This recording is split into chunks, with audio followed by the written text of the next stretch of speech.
നമസ്കാരം. യമനിൽ വധശിക്ഷയ്ക്ക് വിധിക്കപ്പെട്ട പാലക്കാട് സ്വദേശിനി നിമിഷപ്രിയയുടെ വധശിക്ഷ നീട്ടി. നിമിഷപ്രിയയുടെ വധശിക്ഷ നാളെ നടക്കാനിരിക്കെ ശിക്ഷ ഒഴിവാക്കാനായി യമനിൽ നിർണായക നീക്കങ്ങൾ തുടരുകയായിരുന്നു. ഗാന്തപുരത്തിന്റെ ഇടപെടലാണ് വധശിക്ഷ നീട്ടാൻ നിർണായകമായത്. നിമിഷപ്രിയയുടെ വധശിക്ഷ നീട്ടിയെന്ന വാർത്ത കേന്ദ്ര സർക്കാർ സ്ഥിരീകരിച്ചു. ഇന്ത്യൻ ശ്രമങ്ങൾ ഫലം കണ്ടെന്ന് കേന്ദ്രം അറിയിച്ചു.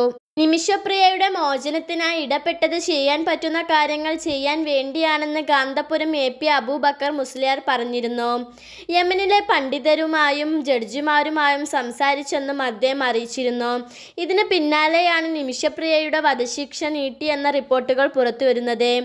കൊല്ലപ്പെട്ട യമനി യുവാവ് തലാലിന്റെ കുടുംബവുമായി സൂഫി പണ്ഡിതൻ ഹബീബ് ഉമർ ഹഫീലിന്റെ പ്രതിനിധികൾ നടത്തുന്ന ചർച്ച ഇന്ന് രാവിലെ ആരംഭിച്ചിരുന്നു.